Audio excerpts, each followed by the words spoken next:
Tu t'entraînes depuis des mois, voire des années, et tu commences à stagner, tandis que tu vois des athlètes arriver dans la discipline et réussir et progresser beaucoup plus rapidement que toi. Alors, est-ce que la discipline que tu aimes tant n'est pas faite pour toi? Est-ce que tu t'entraînes mal? Et qu'est-ce que tu pourrais faire pour toi aussi de nouveau progresser? C'est ce dont je vais te parler dans cet épisode. Hello tout le monde, on se retrouve dans ce nouvel épisode du podcast Force intérieure, le podcast qui parle de santé et de performance avec un nouvel épisode chaque lundi. Et aujourd'hui, pour changer un petit peu sur Spotify, normalement, vous pouvez me voir également. Donc, coucou à tout le monde si vous écoutiez l'audio jusqu'à maintenant. Je suis très contente de pouvoir vous proposer aussi la version filmée sur Spotify, parce que je sais qu'il y en a qui ont l'habitude de m'écouter ici. Et on va parler, vous l'aurez compris, de pourquoi tu stagnes, pourquoi certains progressent plus vite que d'autres, mais surtout de comment sortir de cette phase de stagnation en la comprenant un petit peu mieux et en comprenant ce que les autres font peut-être de plus que toi, ou en tout cas pourquoi tu ne progresses pas aussi vite que tu l'espérais. Avant qu'on commence cet épisode, vous l'avez peut-être pas remarqué parce que je sors vraiment un épisode tous les lundis, mais j'ai l'impression que ça fait extrêmement longtemps que j'ai pas parlé comme ça devant la caméra parce que je suis partie quelques jours à la montagne. Et pour vous illustrer aussi un petit peu ce dont j'avais envie de vous dire dans cet épisode, je voulais vous faire un rappel parce que effectivement, moi, pendant cette semaine à la montagne, j'ai choisi de pas m'entraîner, de faire une semaine off. Ça ne m'était pas arrivé depuis, je pense, plus d'un an. C'est très rare que je coupe, même pendant mes vacances. Et pour autant, ça m'a fait extrêmement du bien. J'ai vraiment profité de ces vacances à 100%. Ça a fait du bien aussi à mon corps. Je me suis aperçue que vraiment, en termes de fatigue nerveuse, c'est quand même le jour et la nuit quand on s'entraîne et on s'entraîne pas. J'étais très fatiguée sur le début de semaine et après j'avais une énergie beaucoup plus intense que ce que je connaissais avec mes entraînements parce que la fatigue nerveuse s'est dissipée et que mine de rien on a l'esprit beaucoup plus clair quand on s'entraîne pas, en tout cas en force. Vous savez, c'est un paramètre que je vous ai beaucoup parlé dans plusieurs épisodes, ceux qui m'écoutent régulièrement le savent. La fatigue nerveuse, ça va aussi impacter un petit peu nos capacités cognitives. Peut-être que je pourrais vous faire un épisode dédié à ça, si ça vous intéresse que j'approfondisse un petit peu plus le sujet. Mais tout ça pour vous dire que c'est important aussi de savoir lâcher prise, de savoir lâcher, de savoir peut-être mettre l'entraînement de côté quand c'est nécessaire. Je sais que ça, c'est quelque chose que j'applique beaucoup auprès de mes athlètes, surtout pendant les périodes de fête, on va dire, où c'est plus difficile de pouvoir s'entraîner, c'est plus difficile de se dire il faut que je calme les entraînements, les repas avec la famille, etc. Dans ces moments-là, c'est aussi important de décrocher l'entraînement. Parce que si vous vous entraînez avec autant de discipline toute l'année, c'est aussi pour relâcher un petit peu du lest, pour pouvoir profiter quand vous devez profiter. Et c'est ce dont j'ai fait là sur ma petite semaine de vacances. Ça m'a fait du bien et ça permet aussi de revenir encore plus motivé. Là, j'ai pas encore repris les entraînements de street au moment où je vous parle. On est samedi. Donc vous avez écouté l'épisode lundi soir, mais on est le samedi, là, le jour de la compétition premier pas d'ailleurs, que j'ai regardé ce matin. Mais j'ai pas repris les entraînements de street, j'ai juste fait une séance BBL, comme vous l'avez peut-être vu en story. J'ai envie de me refaire un petit peu de la musculation, donc bref, je me suis fait une petite séance axée bas du corps. Et d'ailleurs, ça m'a pas tant plus que ça, en vrai. Je me suis rendu compte que vraiment le street, c'est vraiment ma discipline de cœur, parce que la reprise un peu muscu, j'ai pas tant kiffé. J'ai pas tant kiffé en vrai. J'avais envie de soulever des gros poids, soulever lourd, faire les mouvements de street. Enfin bref, du coup je reprendrai sûrement l'entraînement demain. Mais pour vous expliquer que c'est aussi créer ce manque qui va faire que vous allez avoir envie de revenir à l'entraînement, d'être plus motivé que jamais. Et autant je vous en ai parlé un petit peu dans l'épisode de Dilo d'il y a déjà quelques semaines, mais pouvoir lâcher prise, ça vous fait autant du bien physiquement, mais aussi mentalement, de se dire, si vous commenciez à saturer les entraînements, on fait une petite coupure, ça permet de créer le manque et d'avoir envie de revenir de façon encore plus acharnée et motivée. Et là, plus la compétition ce matin que j'ai regardée, autant vous dire, je suis archi motivée pour la reprise. Voilà, je voulais vous expliquer un petit peu ça via mon exemple personnel parce que c'est frais et que ça me permet de vous expliquer vraiment les choses comme je les ai vécues là, tout de suite, très récemment, pour pouvoir vous donner un petit peu cet exemple-là et aussi vous déculpabiliser quand des fois vous pouvez pas vous entraîner. Et au lieu de se culpabiliser, de se dire je peux pas m'entraîner, c'est catastrophique. Non, j'en profite à fond et je sais que par contre quand je vais reprendre, je me donnerai encore plus à fond sur mes entraînements. Maintenant que j'ai fait un petit peu le point sur ce que je voulais vous dire en introduction, on va pouvoir entamer le vif de cet épisode, à savoir qu'est-ce qu'on fait pour arrêter de stagner, pourquoi les autres progressent plus vite que nous, pourquoi c'est hyper frustrant et pourquoi c'est pas grave. Et en tout cas, qu'est-ce qu'on va pouvoir faire pour nous aussi progresser et éviter que ça nous arrive. Première chose, si les autres progressent plus vite que vous, là je vous parle vraiment à long terme. On va dire sur une période donnée, on y reviendra au cours de cet épisode, mais c'est pas représentatif. On va dire sur le long terme, si les gens progressent plus vite que vous, c'est peut-être parce que vous n'avez pas une programmation adaptée. Je sais qu'il y en a qui m'écoutent qui sont en auto-coaching, et c'est bien, au début on n'a pas tous les moyens de payer un coach, c'est complètement compréhensible, mais à un moment donné vous allez être confronté à vos limites. Vos limites parce que même si vous m'écoutez et que vous êtes coach vous-même, c'est pas la même chose de se coacher soi-même que de coacher les autres. Donc quand je dis auto-coaching, c'est autant valable pour des gens qui s'y connaissent que des gens qui s'y connaissent pas du tout. Au bout d'un moment, vous allez être confronté un petit peu à une période de stagnation, ou en tout cas à arriver au bout de vos limites de ce que vous savez faire et en tout cas vous appliquer à vous-même. Et c'est là que faire appel à un coach va pouvoir vous déléguer. Et c'est peut-être ça aussi qui chez les autres font qu'ils progressent plus vite et en tout cas de façon plus linéaire, en tout cas au début, c'est que en ayant une programmation structurée, une programmation vraiment basée sur une évolution logique, que ce soit à court, moyen et long terme, c'est ça qui fait progresser. Et on le voit peut-être pas tout de suite parce que l'erreur qu'on peut faire quand on est en auto-coaching et qu'on veut progresser en force, c'est d'aller chercher ses max hyper régulièrement, c'est d'aller chercher du lourd hyper régulièrement. Et on va dire que c'est rassurant parce qu'on soulève, en tout cas du lourd pour nous, assez régulièrement, on se dit je suis fort, etc. Mais au final, c'est ce qui va aussi un peu vous pénaliser parce que vous allez beaucoup vous fatiguer. Et si on regarde déjà sur du moyen terme et même du long terme, ça va freiner un petit peu votre progression. Et quelqu'un qui aura reçu une programmation plus logique, une programmation basée dans le temps et dans la longévité et dans une progression cohérente, peut-être qu'au début, vous allez avoir l'impression d'être plus fort que lui parce qu'il va pas forcément mettre des charges lourdes, mais parce que c'est pas le moment pour lui. Mais par contre, au moment où on va augmenter l'intensité dans sa programmation, c'est là que les perfs vont décoller et que vous allez peut-être vous rendre compte que vous progressiez, on va dire, comme ça, et après, phase de plateau. Lui, il a fait ça, et au final, il a réussi à progresser un petit peu plus rapidement que vous au final. Donc ça, c'est la première chose qui peut expliquer, c'est une programmation qui est pas cohérente. Je vous l'ai expliqué juste avant, une programmation, pour qu'elle fonctionne, il faut déjà qu'elle soit individualisée. Moi, je ne peux pas entendre, en vrai, les coachs qui vous vendent une façon miracle de faire progresser les gens. On va dire qu'il y a des principes qu'on va comprendre à force de coacher les gens, dans, par exemple, la fréquence qui peut être intéressante, dans la gestion du volume pour chaque mouvement. Mais encore une fois, pour moi, il n'y a pas de grandes idées qui sont applicables à tout le monde. Il faut vraiment individualiser. On a des gens qui vont tolérer beaucoup plus de volume sur un mouvement que d'autres, et vice-versa. Et il faut savoir s'adapter. C'est pour ça que, numéro 1, il faut une programmation individualisée. Et vous l'aurez compris, pour comprendre son athlète, il faut aussi un petit peu de temps. Donc vous pouvez pas baser, on va dire, votre progression sur un cycle d'entraînement avec quelqu'un. C'est pas je prends un coach, je fais un cycle d'entraînement, j'ai pas progressé, ça m'a saoulé, je change et je fais ça tous les mois. Non. Il faut aussi construire la relation pour pouvoir mieux comprendre son athlète en tant que coach et en tant qu'athlète comprendre aussi le fonctionnement du coach. Alors après, ça peut matcher ou pas matcher, ça c'est des choses différentes. Mais d'un point de vue purement programmation, il faut aussi du temps pour pouvoir trouver la programmation et la façon de faire qui convient le mieux à l'athlète, sachant que ça peut aussi bouger dans le temps. Donc ça, c'est la première chose. La deuxième chose, c'est qu'il faut gérer cette notion de volume et d'intensité. On a déjà parlé, pareil, dans plusieurs épisodes, donc je vais pas redétailler, mais en fonction des périodes compétitives ou des périodes de hors-saison, ça va pas du tout être la même gestion. Parce qu'il y a des moments où on doit être performant, et il y a des moments où on n'a pas besoin de pousser l'intensité pour pouvoir progresser. Si je prends mon exemple personnel, par exemple, moi sur le hors-saison, je touche très peu de charges lourdes. Très très peu de charges lourdes, et pour autant, dès que j'arrive en période de prépa, c'est là où je peux mettre des 10-15 kilos sur mes mouvements. J'allais dire sur mes mouvements. On s'entend sur le squat, c'est un peu plus souvent le cas. Sur le tirage ou le muscle-up, bon, déjà on prend 1,5, 2,5, je suis contente.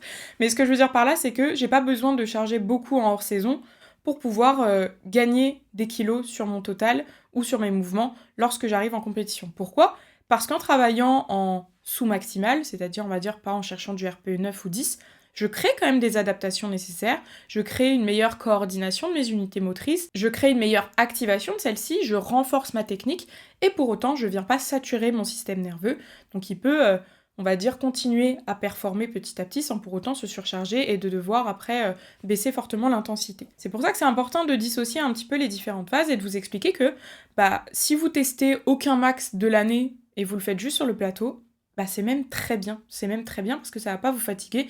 Et plus on arrive dans le haut niveau, si vous êtes athlète de haut niveau et que vous m'écoutez, vous me direz si vous faites de la même façon, en tout cas. Mais plus on arrive chez les athlètes de haut niveau, moins ils vont tester leur max, on va dire en prépa, même on va dire la semaine avant la compétition. On a souvent le format où on teste un peu ses max. C'est bien au début, quand on a besoin de se connaître, on a besoin de savoir ce qu'on peut encaisser sur une séance 4 mouvements, mais plus on va prendre de l'expérience, plus on va se connaître, moins on aura besoin de ça, et plus ce sera pertinent pour moins se fatiguer avant le moment de la compétition. Et cette partie, elle peut être un peu compliquée parfois en tant qu'athlète de force, parce que c'est vrai qu'on a un sport où on peut se comparer directement avec des charges. Donc en fait, si vous êtes sur votre période hors saison, où vous chargez pas beaucoup, pour pas pousser l'intensité, pour pouvoir récupérer, mais qu'en parallèle de ça, vous travaillez sur tout ce que je vous ai énoncé avant, vous n'allez pas forcément charger lourd sur vos entraînements, mais peut-être que le voisin, lui, il est en train de bourriner, de s'exploser le nerveux, il va charger super lourd et vous vous dites, lui, il progresse de ouf et pas moi. Mais au final, quand vous revenez, on va dire, en période de compétition, si en tout cas vous vous retrouvez sur des compétitions, vous allez voir que c'était pas forcément la bonne solution. Et ça, pour le coup, je l'ai tellement expérimenté que je peux vous donner un petit peu le visu de ce que je sais en tant que coach, en tant que kiné, par rapport à ce qui est bien ou pas. Mais je peux aussi vous donner mon point de vue d'athlète, parce que ça m'est arrivé très souvent. Ça m'est arrivé très souvent. Moi, en plus, j'ai pas une capacité nerveuse très importante, donc il faut vraiment faire attention sur le hors-saison de pas trop me surcharger. Et je vous compte même pas le nombre de fois où moi, je chargeais pas énormément et j'avais l'impression en plus de galérer parce que mon nerveux était pas encore poussé pour pouvoir performer à ce moment-là. Et que je voyais toute la concurrence se faire des charges de fou et je me disais mais qu'est-ce que je vais aller faire avec cette compétition alors que je vais me faire découper à la machette, vous voyez. Et en fait, quand on arrive en prépa, on se rend compte que ces athlètes-là, ils gagnent pas forcément de kilos, au contraire, peut-être qu'ils doivent cutter et au final, ils perdent même des kilos par rapport à ce qu'on a vu qu'ils faisaient sur leur saison, et que sur le plateau, il n'y a pas une grosse différence. Pendant que moi, je me reposais pendant le hors-saison, au moment de la prépa, mes perfs, elles ont explosé, là, j'ai pu progresser.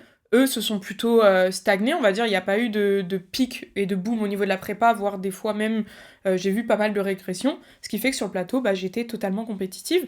Mais c'est vrai que c'était dur les premières fois où ça m'arrivait de le comprendre, et en fait, vraiment de le comprendre sans l'avoir vécu, parce que vraiment, je vous jure qu'il y a eu plein de compétitions où j'arrivais sur la compétition. Moi, je sais que j'essaye de me focaliser vraiment sur moi-même, même pendant la prépa et tout, mais avant, j'étais en mode...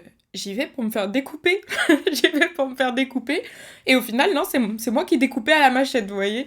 Donc ça, prenez-le vraiment en compte. Faites confiance à votre coach si vous en avez un. Ou en tout cas, mettez-le en place. Et ne vous comparez pas sur le hors-saison ou à distance des compétitions, parce que chacun mène un petit peu sa barque comme il le veut, comme il le peut, pas toujours de la meilleure des façons. Je dis pas que j'avais la meilleure façon de faire, loin de là. Mais...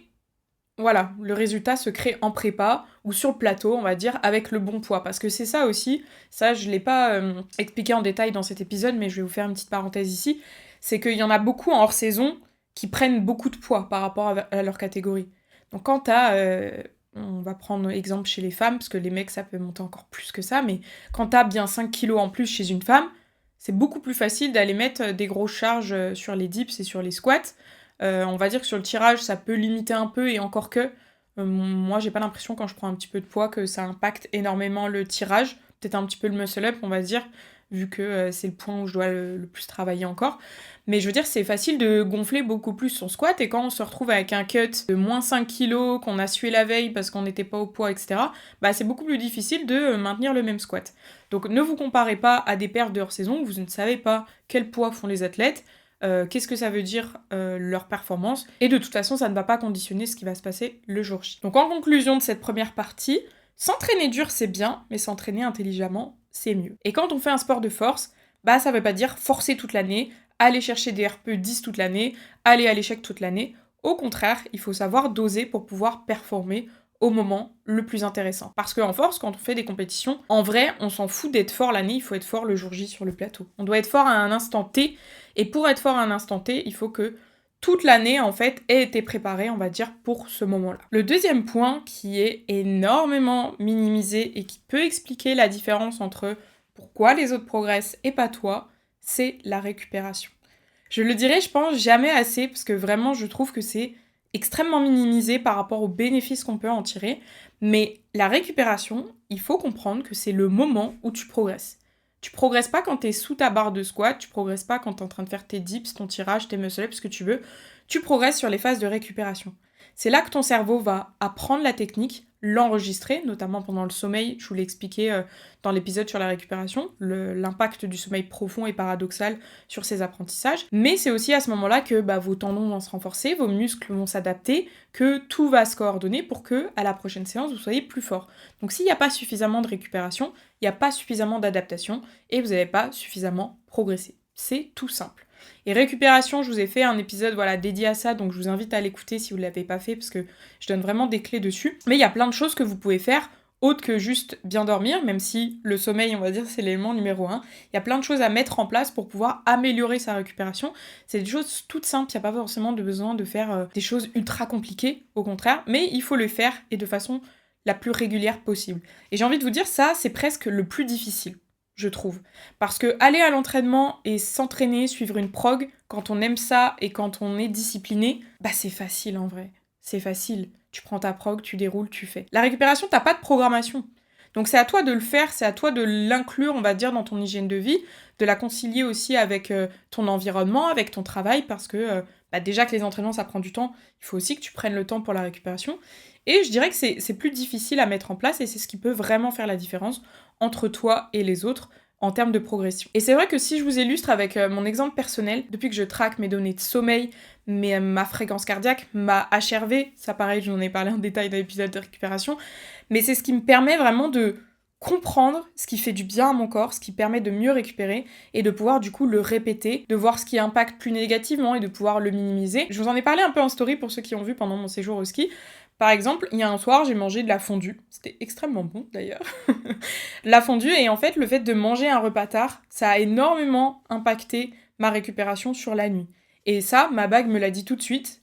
J'ai même pas eu besoin de rentrer l'heure de repas, etc. Elle m'a dit la récupération impactée, probabilité d'avoir fait un repas tard, parce que digestion plus lente, plus longue, etc. Et ça a retardé, si vous voulez, ma récupération, parce que mon corps avait besoin de déjà digérer tout ce que j'avais mangé, avant de pouvoir passer à la récupération globale du corps. Et ça, c'est ultra intéressant de savoir ça, et de pouvoir suivre ça avec cette bague, parce que ça permet de savoir que si je mange lourd tard le soir, ça impacte ma récupération de cette façon-là. Donc ça veut pas dire que je vais plus manger de fondue, ou en tout cas plus en manger le soir, etc.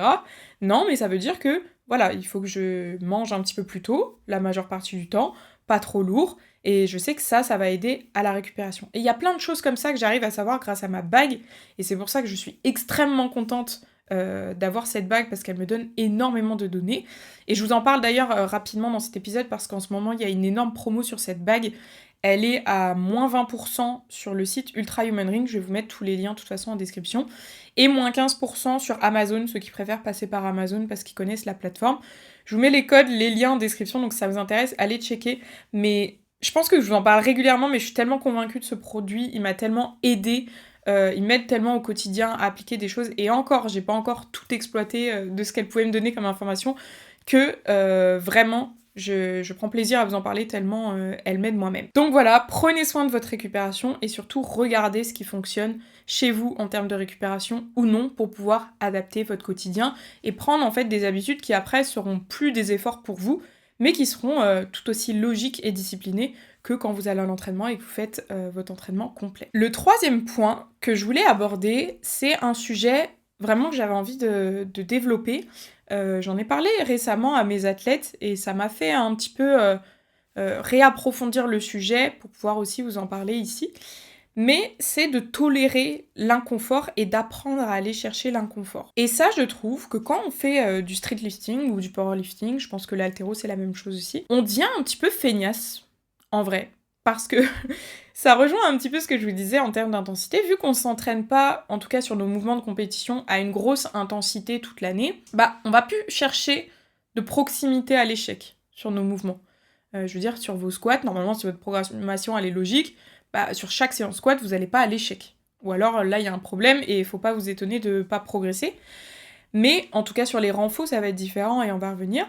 Mais le fait de, du coup, être assez loin de l'échec et de suivre une charge ou un RPE, ça fait que notre cerveau a une moins bonne tolérance à l'échec et à se pousser dans le dur. Et l'erreur qu'on peut faire, c'est de devenir des sacrés feignasses sur le renfo.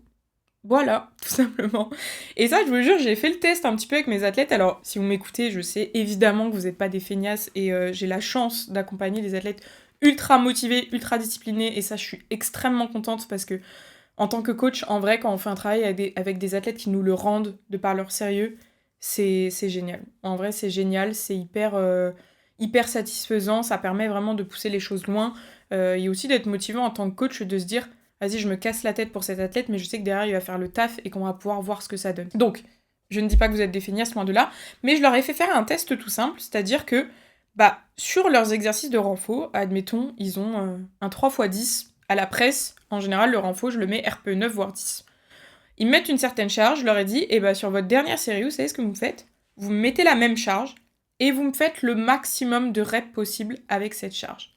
Et logiquement, si vous avez plus ou moins respecté le RPE, sachant que vous êtes sur votre dernière série et que vous pouvez être fatigué, vous allez vous retrouver à faire 10 reps, 11 reps, on va dire maximum, si j'avais dit un 3x10. Est-ce que vous me suivez ? Je vais reprendre doucement parce que je suis pas sûre d'avoir été claire. Vous avez un 3x10 sur votre presse RPE 9. RPE 9, ça veut dire qu'il vous reste une rep en réserve. On est d'accord jusque là. Donc si tu mets, mettons 50 kg pour que ce soit simple, sur ta presse, RPE 9, si t'es juste, sur ta dernière série, si je te demande d'aller faire un max rep à 50 kg sur ta presse, logiquement, tu m'en fais entre 10 et 11. On va dire 10 parce que si t'es fatigué, peut-être t'arriveras à en faire une de moins que les séries d'avant. Et 11 maximum parce que si t'étais RPE 9 avant, tu dois pas être capable d'en faire plus. Et j'ai des athlètes, quand je leur ai mis cet exercice à faire, ils m'ont fait beaucoup plus de répétitions. Ils m'ont fait 5, 10 répétitions en plus, en essayant d'aller pousser. Et je vous invite vraiment à faire cet exercice-là, si vous l'avez jamais fait, en vraiment poussant du plus possible, parce que on peut facilement se laisser berner nous-mêmes par notre cerveau en se disant, là, je dois être RPE 9, du coup, hop, la dernière, elle est super dure. Vous voyez ce que je veux dire ou pas ? Donc, essayez de faire cet exercice le plus honnête envers vous-même possible, et vous me direz dans les commentaires un petit peu vos résultats. Je sais que moi-même, je l'avais fait à un moment donné, sur la presse, justement, alors que vraiment, moi, je me la donne de ouf sur les renfos, et j'avais réussi quand même à gratter quelques reps. Signe que, on peut toujours gratter. Bref, tout ça pour vous expliquer que on devient du coup des sacrés feignasses, parce qu'on n'a plus l'habitude de pousser autant. Moi, je me souviens, à mon époque de musculation, quand je m'envoyais sur les jambes, surtout, faut voir dans l'état que je finissais, je pleurais sur la fin de chaque mes séries, limite, tellement j'avais mal partout, etc. Alors que maintenant, j'ai moins ce truc-là, parce qu'on fait aussi moins de renfo, et comme je vous le disais, sur les mouvements de compétition, on va pas chercher l'échec. Donc, c'est important d'aller chercher cet inconfort, parce que c'est pas qu'une question aussi de flemme dans ce que je vous explique, et de juste j'ai envie de rester dans ma zone de confort, c'est vraiment un conditionnement mental. C'est-à-dire que votre cerveau n'est plus programmé pour aller chercher ce gros inconfort. Et ça s'apprend. Ça s'apprend, et c'est pour ça que je vous explique d'essayer de faire ce test-là, parce que plus vous allez pousser votre cerveau et vous dire « je fais encore plus », plus vous allez vous rendre compte qu'en fait vous pouvez faire plus, et que vous devez même faire plus. Et c'est comme ça aussi que vous allez chercher votre inconfort. Alors que si vous poussez jamais vraiment votre corps dans les retranchements, vous pensez être RPE 9-10 sur renfo, vous l'êtes en réalité jamais, et les adaptations, la progression, elle est totalement différente. Parce que si vous l'êtes jamais et que le voisin, il l'est tout le temps, même si vous faites la même chose, au bout d'un moment, c'est pas étonnant qu'il progresse plus que vous. Donc je vous invite à vous remettre un petit peu en question sur les renfos, vous tester, et voir si vraiment vous allez chercher l'inconfort, et en tout cas de le pousser toujours un petit peu plus pour que votre cerveau réapprenne ça. Et là, je l'ai extrêmement expérimenté sur ma séance BBL dont je vous parlais en introduction. J'aurais pas pensé que ça puisse illustrer ce podcast, mais faut savoir que moi, les fessiers, je les travaille très peu. C'est-à-dire que même sur mes renfos, j'ai très très rarement du renfo fessier, parce que c'est pas là où on doit mettre le focus. On va dire, j'ai des fesses déjà bien en place, en tout cas qui font bien le job aussi sur les mouvements, et du coup j'ai pas besoin de faire énormément de renfo fessier. Et c'est pour ça que là je me suis dit, tiens, j'ai envie de revoir un peu les sensations que j'avais à l'époque, et je me souviens à l'époque, où je faisais de la musculation, par exemple, pour vous illustrer, sur du hip thrust, je pouvais faire des séries longues à 170 kg sans trop de problèmes, vous voyez. Et là j'ai essayé de refaire du hip thrust, en fait, aucune sensation. C'est-à-dire que j'arrivais pas à, on va dire, refaire cette connexion cerveau-muscle au niveau de mes fessiers sur ce mouvement de hip thrust, tellement je ne l'avais pas fait depuis... Du hip thrust, en vrai, j'en ai pas refait depuis, je sais pas, 3 ans, 4 ans, je sais rien. Mais depuis des années, en tout cas. Et j'arrivais pas à recréer cette connexion, ce qui fait que, déjà, le mouvement, on va dire, pendant que je le faisais, j'avais l'impression de pas arriver à le faire, c'était hyper bizarre. Et quand je regardais la vidéo, ça paraissait ultra facile, mais moi, pas du tout dans le ressenti. Et surtout sur le nombre de répétitions par rapport à la charge que je mettais, j'avais l'impression d'être au bout de ce que je pouvais faire, mais sans sentir la contraction musculaire, vous voyez. Et au final, je sortais de mon exo et j'étais en mode, je sais pas. J'ai l'impression que je peux autant mettre 100 kilos de plus que être à l'échec. Je sais pas si vous allez comprendre ce que je veux dire. Peut-être que ça vous a déjà fait cette sensation quand vous repartez vraiment sur un renfo que vous n'avez pas fait depuis ultra longtemps. Mais du coup, ça m'a fait encore plus expérimenter là ce que je suis en train de vous expliquer, de ce truc de j'ai pas l'habitude en fait d'aller sur l'inconfort des fessiers, ce qui fait que déjà se contracter, ils sont en mode ma belle, qu'est-ce que tu nous fais faire là? Nous, on est bon qu'à faire du squat en fait. Ton hip thrust de gym girl là, on connaît pas. Et au final, hyper dur de mettre de l'intensité sur un exo où t'as déjà pas trop de sensations et de contractions musculaires, etc. Donc là, pour mon exemple, cette séance, c'était pas forcément hyper intéressant parce que je vais pas retravailler à fond mes fessiers. Mais si je devais le faire, j'essaierais de mettre plus de charge dès la prochaine fois, parce que je sais en vrai que j'en suis capable, juste là, mon cerveau n'était pas prêt pour le faire, vous voyez. Et d'essayer de pousser un peu plus malgré la sensation qui peut être un petit peu perturbée. Parce que là, en fait, ce qui me donnait un stop, on va dire, sur les exercices, c'était vraiment, je dirais pas mental, parce que faut vraiment l'expérimenter pour comprendre, c'est pas une question de motivation et de se dire j'ai la flemme, je m'arrête, c'est pas du tout ça. Mais c'est comme si le cerveau, au bout d'un moment, il transmet plus l'information. Et peut-être que un exemple qui peut mieux vous parler, ça va être sur le bench, en tout cas pour les femmes, parce que les hommes qui m'écoutent, vous avez tellement tryhard le bench que vous n'allez pas avoir les mêmes sensations. Peut-être que vous, ça le fera plus sur les exofesses pour le coup, parce que vous les faites moins. Mais sur le bench, je sais que quand j'avais repris le bench, ça avait fait un peu cette sensation où, tu sais, tu passes une rep, elle est trop facile, celle d'après, il y a un on-off qui se passe, parce que ton cerveau, juste, il sait pas gérer plusieurs répétitions de ce mouvement-là, parce qu'il a plus l'habitude, et d'un coup, il coupe un peu le signal, et tu te prends la barre dessus alors que celle d'avant, elle volait RPE2. Donc dites-moi si vous avez déjà expérimenté ça, mais bref, tout ça pour vous expliquer, parce que je m'éparpille beaucoup, je parle beaucoup, mais je pense que vu que ça fait longtemps que je vous ai pas parlé, j'ai beaucoup de choses à vous dire. Tout ça pour vous dire que allez chercher l'inconfort. Allez vous pousser plus loin, parce que je sais que vous êtes capable d'aller chercher plus loin, et vous allez le voir qu'en essayant sur votre prochain entraînement, vous allez vous dire purée, elle avait raison, j'avais l'impression d'être à fond, de me donner à fond, et en fait, je l'étais pas tant que ça. Donc vous me ferez un feedback, donnez-vous un petit peu plus à fond sur vos renfos, allez chercher cet inconfort-là, et ça vous fera vraiment progresser. Parce qu'en restant trop dans votre zone de confort, c'est pas là où on crée les meilleures adaptations, c'est pas là où on progresse le plus. Et une dernière chose que je voulais vous dire aussi par rapport à ça, c'est que votre cerveau, il protège votre corps.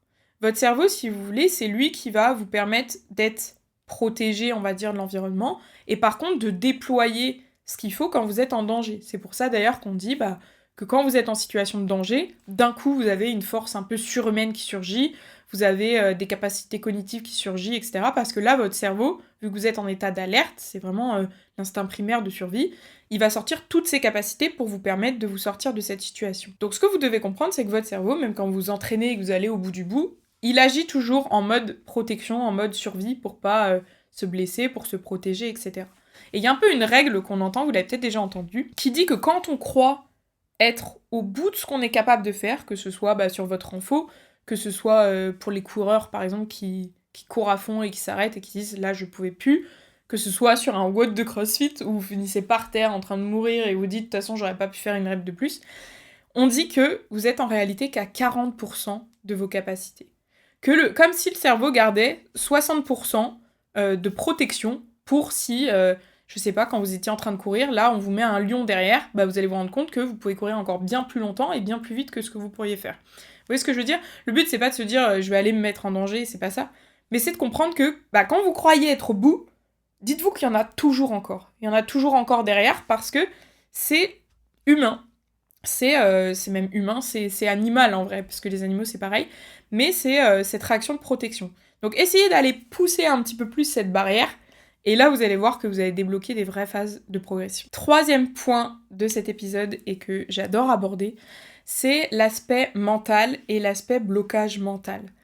Parce que même si pareil, en parle énormément sur mes podcasts, si vous écoutez tous mes podcasts, je pense que vous savez que j'en ai déjà parlé plusieurs fois, mais je pense qu'on ne prend pas assez en compte à quel point le blocage mental peut freiner la progression. On pense toujours que on n'est pas assez fort parce qu'on ne s'entraîne pas assez bien, pas assez durement, qu'on n'a pas une assez bonne génétique, etc. Alors qu'en réalité, le plus gros frein, c'est votre putain de cerveau. C'est cette peur de l'échec, c'est cette peur des fois de la douleur, c'est cette peur d'un chiffre en particulier. Et ça vous crée énormément de blocages qui peuvent vraiment vous pénaliser à passer des paliers. Et ça, pareil, je le connais très bien en tant que coach, en tant que kiné, en tant que tout ce que vous voulez, mais aussi en tant qu'athlète. Parce que moi, par exemple, j'ai eu un énorme blocage sur mon muscle-up à 10 kilos. Pour vous refaire un petit peu le parcours en muscle-up, j'ai passé la première fois mes 10 kilos au muscle-up il y a 1 an, en juin, à la compétition en Belgique.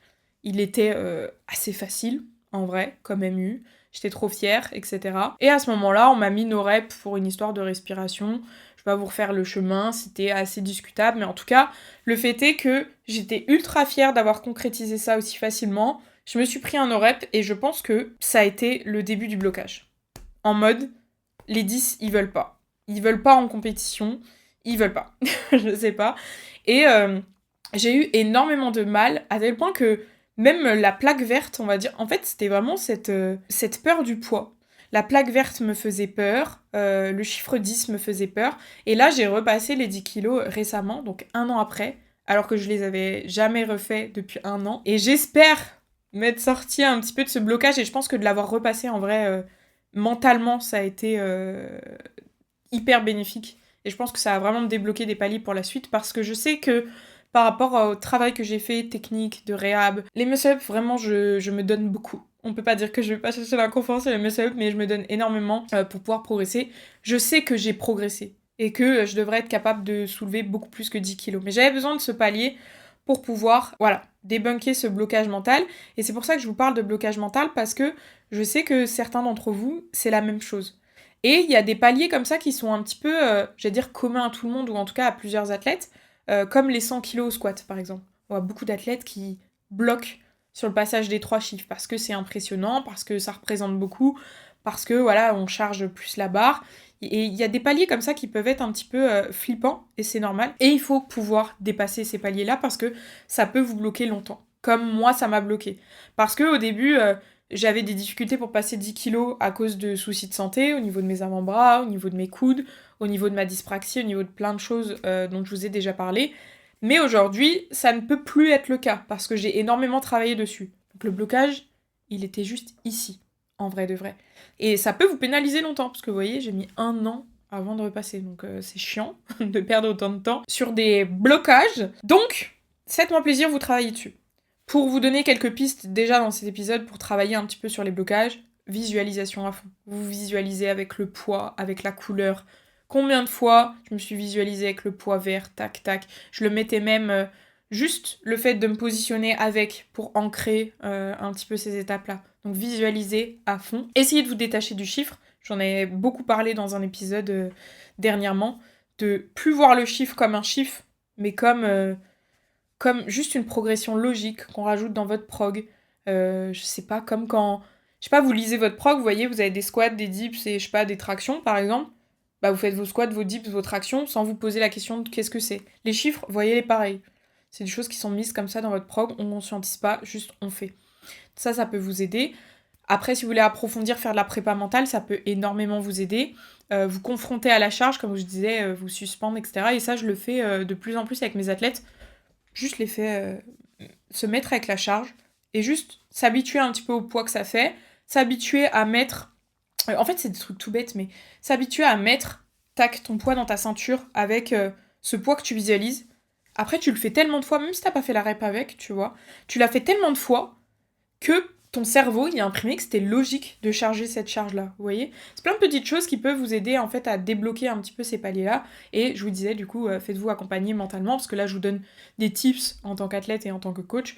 Mais évidemment, un travail profond avec une prépa mentale, ça peut énormément vous aider. Et ne minimisez pas ça, parce que ça peut vraiment avoir un impact énorme sur vos performances, si vraiment c'est un blocage mental, parce qu'à un moment donné, on peut tous avoir des phases de stagnation, c'est même normal, on en aura tous, mais voilà, s'il y a toujours la même chose qui revient, alors que d'un point de vue programmation, il y a eu plein de choses d'essayer, plein de choses de mise en place, etc., c'est pas forcément normal de bloquer sur une charge, surtout si c'est une charge ronde un peu symbolique, et ça vaut le coup de faire un petit travail dessus pour débloquer des paliers et aller chercher plus haut. Et d'ailleurs, je voulais rajouter à ça, il faut savoir que l'anticipation d'une douleur ou d'un potentiel échec, ça réduit physiologiquement aussi l'activation musculaire. Donc ça veut dire que c'est même pas que un blocage, on va dire, mental qui vous coupe un peu l'herbe sous le pied. Il se passe des choses physiologiquement qui font que vous échouez. Vous voyez cette anticipation de douleur, d'échec, bah il y a moins de connexions qui se font et du coup vous êtes moins fort. Alors que peut-être que à 1,25 en dessous, 1,25 kg en dessous, vous n'aviez pas cette peur-là et que du coup vous avez passé une rep hyper rapide, hyper facile parce qu'il n'y a pas eu cet impact physiologique au moment de cette peur et de ce que vous envoyez comme message à votre corps. Parce qu'en fait, si vous envoyez comme message à votre corps un petit peu une surprotection, c'est ce que je vous expliquais avant, lui, il va se protéger pour éviter de faire face au danger imminent. Donc il faut arriver, on va dire, à envoyer un message, on va dire, de stress, de peur, parce que c'est aussi ce qui nous, on va dire, ce qui nous permet de performer. C'est un peu ce principe de danger dont je vous expliquais.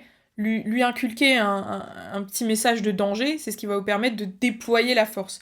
Mais si vous vous laissez paralyser par ça, c'est là aussi où vous faites des erreurs techniques, c'est là où il y a moins d'activation et c'est là où on échoue et on se renforce aussi dans ce truc de cette charge elle est pas pour moi, c'est trop dur, etc. Et ça fait que faire un cercle vicieux. Donc travaillez vraiment sur vos blocages mentaux parce que ça peut vraiment vous aider à progresser. Autre point qui peut expliquer la différence entre ta progression et celle des autres, ça va être ta capacité à prendre soin de toi. Prendre soin de toi d'un aspect physique, en prenant en compte les petites gênes, les petites douleurs qui peuvent apparaître pour pouvoir les résorber rapidement. Prendre soin de toi en allant marcher, en activant ta récupération, en te faisant du bien. Prendre soin de toi en faisant des massages qui peuvent te faire du bien au corps, des douches, enfin ce que tu veux d'un point de vue physique. Mais aussi prendre soin de toi d'un aspect mental, en baissant ton anxiété, faisant des choses pour te faire du bien, des choses qui te sortent aussi du sport. C'est pas bon d'être en permanence... En fait, c'est hyper bien d'être passionné, mais si t'es matin, midi, soir que dans ton sport, bah en fait, tu t'épuises mentalement avant même de faire ton entraînement. Donc, sortir de ton sport, faire autre chose, prendre du plaisir dans autre chose, ça t'aidera aussi à prendre un max de plaisir au moment où tu dois le faire, c'est-à-dire sur tes entraînements. Donc ça, c'est ultra important. Et agir, du coup, comme je le disais, sur ton stress et ton anxiété, parce que ça peut avoir des impacts très néfastes sur ta récupération, sur tout ce qui est hausse du cortisol, qui peut aussi créer des problématiques au niveau de l'adaptation et de la progression. Donc ça, c'est très important que tu fasses des choses pour l'améliorer, même si c'est très difficile. Ça, c'est quelque chose dont je vous parle de plus en plus aussi sur Instagram, pour ceux qui me suivent là-bas, parce que moi, je suis une extrême grosse anxieuse, et que j'apprends à me libérer un petit peu de ça, à trouver des choses qui me font du bien, et il y a des périodes où j'arrive ultra à le gérer et à être vraiment mieux, et il y a des rechutes où je suis au plus bas et c'est compliqué. Et en fait, ce qui est compliqué, on va dire, quand on a un terrain hyper anxiogène comme ça, c'est que c'est souvent quand on a le plus besoin de faire des choses pour nous faire du bien, qu'on prend moins le temps de les faire et c'est un petit peu un cercle vicieux. Donc ça, j'insiste beaucoup là-dessus parce que je vois en fait l'impact que ça a sur moi, rien que sur le fait de se sentir bien tout simplement. Et en fait, si tu te sens déjà pas bien dans ton quotidien, si tu dors pas bien, si tu vis pas bien, c'est hyper dur de derrière être performant et encore plus dans un sport de force. Donc ça, je t'invite vraiment à te pencher dessus via plein de choses. Ce qui marche beaucoup là en ce moment que je mets en place, c'est tout ce qui est respiration. Pareil, je vous en ai parlé dans l'épisode avec ma bague sur la récupération. La respiration, c'est vraiment bien et c'est quelque chose que je faisais pas tellement en vrai. Tout ce qui est marche, je sais que les périodes où je suis la plus anxieuse, c'est les périodes aussi où je marche le moins. Il y a une vraie corrélation par rapport à ça. Et ça, pareil, heureusement que j'ai la bague pour pouvoir me dire, là, cette semaine, t'as moins marché que d'habitude. Elle me fait on va dire, un retour hebdomadaire. Et ça permet de me dire, oui, c'est vrai que cette semaine, j'étais pas bien, mais en fait, quand je regarde, j'ai moins marché, j'ai pas fait ma respiration. Et en fait, des fois, c'est des choses toutes bêtes, hein, en vrai, mais qu'on prend pas le temps de faire. Faire des choses autres. Donc, je sais que moi, pareil, les périodes où je passe plus de temps à faire des puzzles, du coloriage, des petites activités créatives, pareil, qui me sortent, ça me fait extrêmement du bien. Il y a des petites choses comme la musique, où j'ai acheté récemment, vous savez, un projecteur un peu d'étoiles. Ça me met dans une autre dimension aussi. Ça me fait extrêmement du bien. Bref, en tout cas, c'est des choses qui peuvent peut-être vous faire du bien à vous aussi, ou en tout cas, il y a d'autres choses. Peut-être que si vous êtes... moi, c'est pas du tout mon cas, mais si vous êtes quelqu'un d'extrêmement sociable, Peut-être que voir du monde, sortir avec des potes, c'est ça qui va vous faire du bien. Et du coup, il faut vraiment noter ces petites choses-là si vous êtes un terrain très anxieux, parce qu'on a tendance à l'oublier en fait quand ça va pas. On a tendance à oublier ce qui nous fait du bien. Et du coup, voilà, c'est un cercle vicieux comme je vous le disais. Moi, j'ai noté maintenant ce qui me faisait du bien, comme ça, quand je suis pas bien, j'ai même plus besoin de penser, je rouvre mon petit carnet, je me dis, tout ça, je sais que ça me fait du bien. J'en choisis une, même si j'ai la flemme, que je me sens pas de le faire, etc. Parce que je sais qu'au final, ça va toujours me faire du bien. Donc ça, je vous invite vraiment à le faire. Déjà pour vous sentir mieux, parce que le poids de l'anxiété, c'est très compliqué quand même, on va pas se mentir, d'un point de vue gestion du quotidien. Après, ça impacte le pro, le perso et la vie sportive. Et du coup, pour vos performances, ça peut vraiment vous limiter. Et c'est dommage du coup d'être freiné par ça, parce que et vous êtes pas bien, en plus vous progressez pas, du coup ça vous rend pas bien, et pareil, c'est un cercle vicieux. Donc prenez soin de vous, s'il vous plaît. Prenez soin de votre anxiété. Vraiment, priorisez ça dans votre vie pour déjà être mieux pour vous, parce que le sport c'est une chose, mais être mieux pour vous.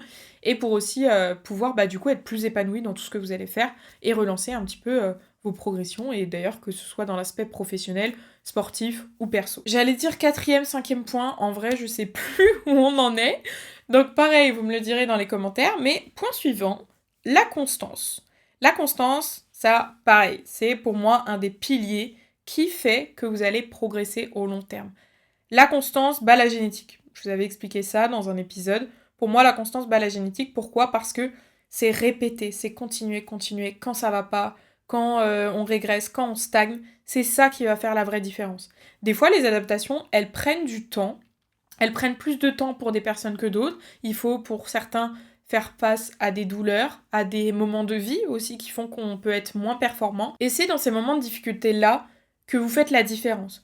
Que vous faites la différence d'un point de vue physique, parce que vous allez continuer à donner les stimulations malgré ce qui se passe, malgré la difficulté, mais aussi d'un point de vue mental. C'est là où vous vous construisez et où vous construisez en tant qu'athlète en fait.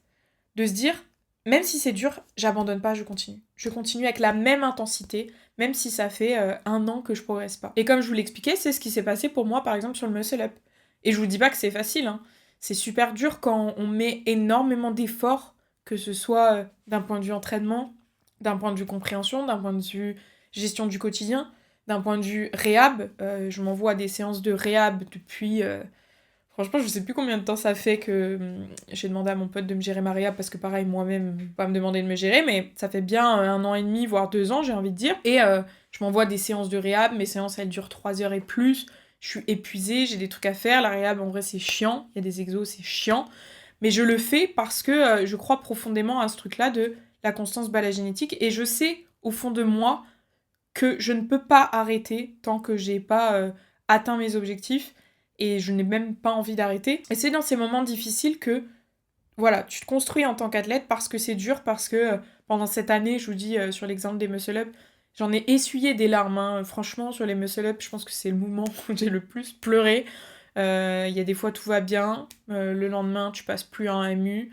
T'as des douleurs, t'as ci, t'as ça. Donc c'est très compliqué, mais c'est là aussi où tu te construis et où tu... En fait, tu grandis en tant qu'athlète, mais tu grandis aussi en confiance en toi. En te disant, même quand je suis au fond du trou, quand rien ne va, quand j'ai l'impression que je reviendrai jamais au niveau que j'ai connu, ou en tout cas au niveau qui est en train de se créer autour de moi, je continue de me battre comme au début, comme si j'étais sur une progression ascendante. Je continue avec la même intensité, la même hargne, la même envie, la même croyance. C'est aussi là que tu prends confiance en toi, et qui après, sur tes livres, tu vas arriver beaucoup plus confiant, beaucoup plus légitime, parce que tu te dis, en fait, là, je la mérite, cette barre. Là, c'était vraiment ce sentiment-là sur le MU à 10 kg dont je vous expliquais, que j'ai repassé récemment. C'est que je suis allée dessus. En plus, j'ai dû faire un micmac dans ma programmation parce que je partais en vacances, justement. Donc, c'était même pas le moment où je devais être performante, vous voyez. Mais je suis arrivée dessus, je me suis dit, mais en fait, là, il n'y a aucun monde où ça ne peut pas passer avec tout ce que j'ai enduré. Et c'est vrai que c'était super dur de me dire, je m'investis autant et ça va toujours pas. Mais après autant de galères, autant de sacrifices, autant d'investissements, j'ai vraiment senti que ce jour-là, c'était pour aujourd'hui. Que ça y est, en fait, j'avais assez bloqué sur ce blocage mental. J'avais assez travaillé sur mes défauts pour que ce soit aujourd'hui que je débloque tout ça. Et c'est aussi, je pense, pour ça que je l'ai débloqué. C'est parce que j'avais cette confiance de me dire, là, j'ai tellement donné, je me suis tellement entraînée, que je mérite plus que tout cette barre aujourd'hui. Et c'est en ça que je vous dis que dans les moments difficiles, continuez à vous acharner, à tryhard. C'est aussi ça qui va vous construire cette confiance, qui fait que vous allez arriver sur le plateau. Et en fait, cette barre, vous allez la mériter. Et vous allez tellement savoir que vous la méritez que c'est ce qui va vous permettre de la passer. Parce que, comme je dis toujours, c'est facile en vrai d'être discipliné quand t'augmentes tes charges de cycle en cycle, que tu progresses, que tout va bien, que tu progresses. C'est super facile d'être discipliné là-dessus. Mais quand tu stagnes, quand ça va pas, quand tu régresses, quand t'as des douleurs, quand tu dois faire face à de nouveaux objectifs, parce que peut-être qu'à un moment donné, ton objectif c'était de MU 10 kilos, et qu'aujourd'hui tu peux plus passer un MU poids de corps parce que t'as des douleurs et que ton seul objectif c'est juste de faire un MU sans douleur, bah ça t'apprend l'humilité, ça t'apprend le travail, ça t'apprend l'acharnement, la persévérance, et c'est toutes ces qualités qui feront de toi un gros athlète. En vrai, vous pouvez questionner tous les gros athlètes que vous admirez et qui sont là, on va dire, depuis des années, pour parler cette notion de constance, et vous allez voir qu'ils ont tous eu à un moment donné des parcours hyper compliqués, et certains communiquent dessus, et d'autres beaucoup moins, c'est pour ça que des fois on s'en rend pas forcément compte, mais ils ont tous eu cette phase-là où ils ont continué à s'acharner coûte que coûte. Et là, un exemple de mec hyper inspirant là qui me vient en tête, c'est Haro sur les réseaux, si vous voyez qui c'est. Mais c'est un mec qui était à un prime, qui a fait, je crois, vice-champion du monde. Je vais pas dire de bêtises, mais en tout cas, il était à un prime de ouf, il a fait des mondiaux, il était là, le mec. Il a eu un accident de voiture, on l'a plus vu du tout, ou de moto, je sais plus, mais en tout cas, un grave accident. On l'a plus vu parce qu'il pouvait plus performer, et que là, son objectif, c'était même plus de performer, c'était juste de pouvoir revivre convenablement, en vrai. Et il est revenu, là, sur les derniers championnats du monde, vice-champion du monde. Et ça, c'est hyper inspirant de se dire, le mec, il était là, il a été tout en bas, il aurait pu se dire, en fait, je pourrais jamais remonter. Les autres, ils progressent, etc. Je pourrais jamais remonter devant eux alors qu'ils n'ont pas eu cet épisode-là. Mais non, en fait, c'est là où il s'est construit, c'est là où il s'est bagarré. Il avait peut-être aussi une motivation intrinsèque supérieure à tous ses concurrents à ce moment-là, de se dire c'est ma revanche sur la vie. Et il est revenu beaucoup plus fort que tout le monde. Et je trouve que c'est ce genre de parcours qui est ultra inspirant et qui doit aussi vous inspirer quand vous, ça va pas comme vous voulez, quand vous avez envie de tout abandonner parce que vous avez l'impression que rien ne va pour vous. Si vraiment c'est ce qui vous anime au fond de vous, battez-vous, coûte que coûte, parce que ça finit toujours par payer. Et c'est pas une légende.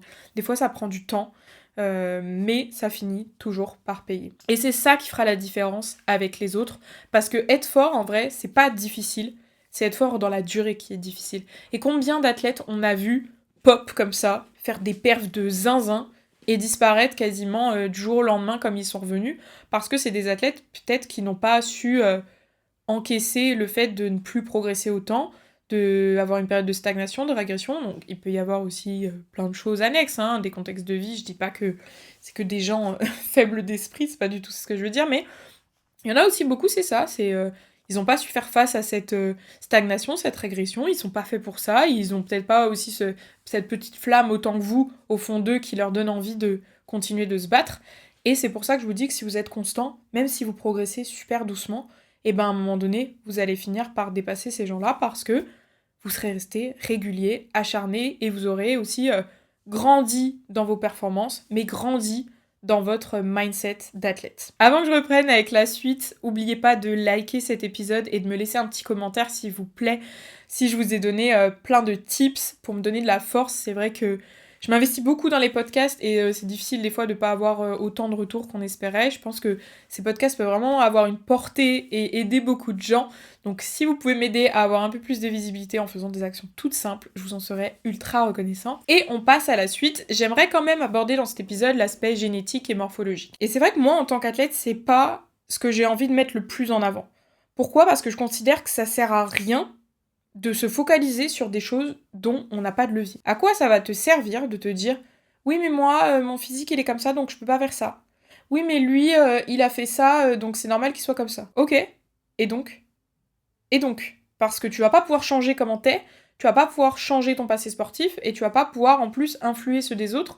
Donc, en fait, soit tu te complais là-dedans, et du coup, ça te sert d'excuse pour justifier le fait que tu progresses plus, ou soit, tu le prends même pas en compte, et tu continues de te battre comme si t'avais les mêmes armes. Moi, je suis plutôt de cette école-là. Parce que oui, il y a des choses pour lesquelles, si objectivement je regarde moi, mon physique, mon passé sportif quasiment négatif, j'ai pas grand-chose qui me prédispose à avoir ces performances-là, mais j'ai aussi peut-être d'autres atouts, comme le fait que chez moi, la discipline, ça a été inné dès le début, et ça, c'est pas le cas chez tout le monde. Il y a des choses, et pour tout le monde, on aura des plus et des moins, si vous voulez. Et ce qu'il faut, c'est juste renforcer ses plus, et essayer d'élever ses moins. C'est tout.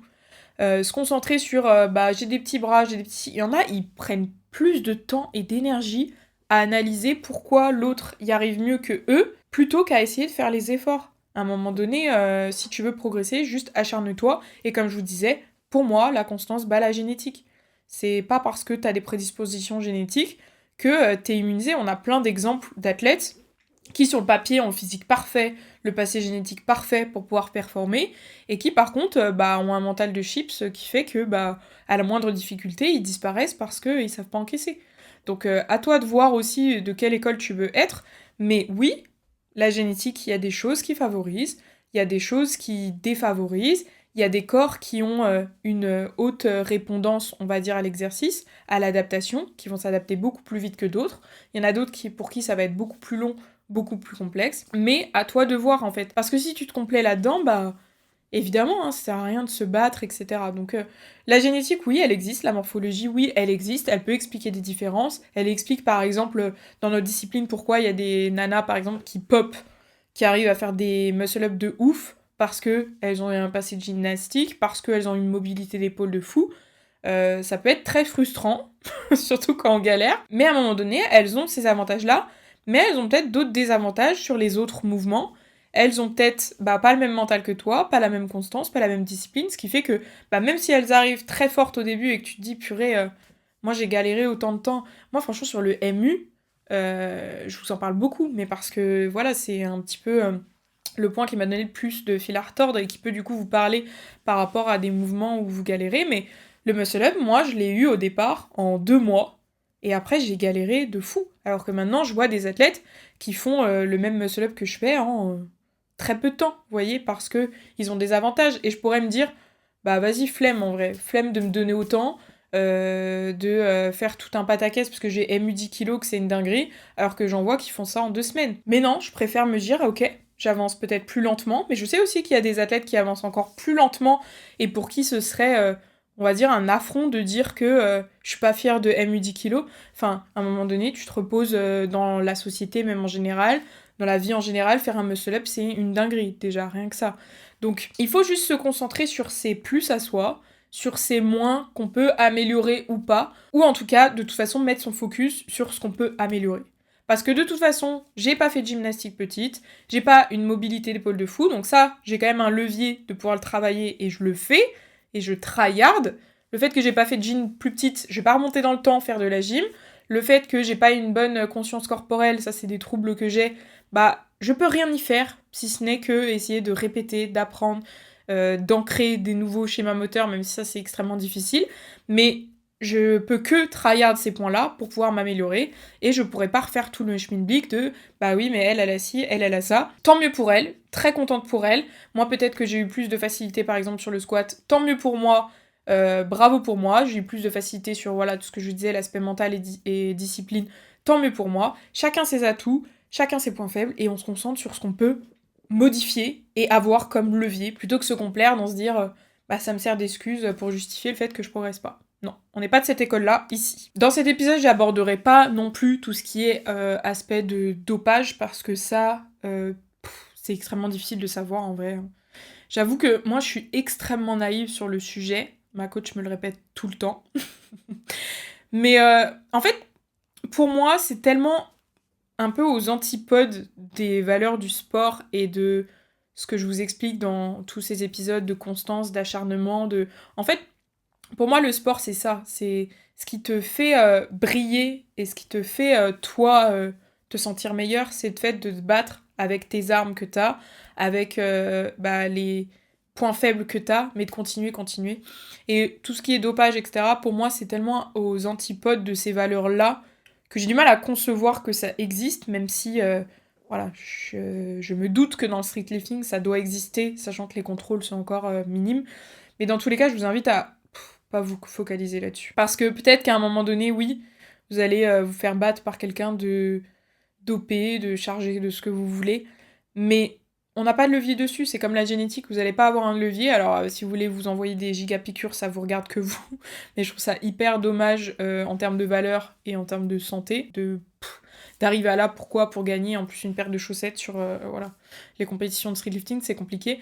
Mais c'est surtout que voilà, t'as pas des leviers sur les autres. Les autres, ils font ce qu'ils veulent, ils ont envie de faire ce qu'ils veulent. Moi, je sais que si demain, je sais pas, le street, ça devient un peu comme le bodybuilding où tout le monde est giga chargé et que c'est impossible d'être compétitif pas chargé, bah c'est pas grave, je changerai de sport. Parce que c'est pas ça qui m'attire dans le sport. Comme je vous disais, c'est différentes valeurs, c'est pour ça que je vous en parle pas plus que ça et que je trouve que c'est pas important de notifier en détail dans cet épisode. Même si voilà, il faut prendre conscience que ça peut exister. Mais encore une fois, si on n'a pas de levier dessus, on s'en occupe pas. Bon, on va arriver à la fin de cet épisode. J'espère qu'il vous a plu, qu'il vous a donné pas mal de clés et d'explications qui peuvent expliquer une telle différence entre les autres et vous. Même si je vous invite à vous comparer qu'à vous-même, vous l'avez compris autour de cet épisode, il y a plein de choses, plein de facteurs qui peuvent faire que.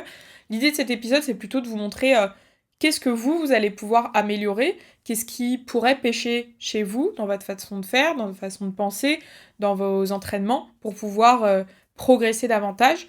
Je vous invite évidemment, si vous êtes suivi aussi en coaching, à en parler à votre coach. Moi, je sais qu'avec mes athlètes, j'aime bien avoir cette proximité-là, de pouvoir échanger, de pouvoir se dire « bah là, je progresse pas sur tel mouvement, qu'est-ce que t'en penses, qu'est-ce qui freine ?» Moi, je donne mon avis de coach, on en discute en tant qu'athlète, et c'est comme ça aussi qu'on peut avancer, plutôt que, voilà, ruminer un petit peu dans son coin. Si vous n'avez pas de coach, comme je vous l'ai expliqué dans cet épisode, ça peut être un vrai plus. En tout cas, voilà, j'espère que cet épisode vous a plu. N'hésitez pas à mettre un petit like, un petit commentaire, que vous soyez sur Spotify ou sur YouTube. Je vous fais des gros bisous et on se dit à la semaine prochaine. Bye bye!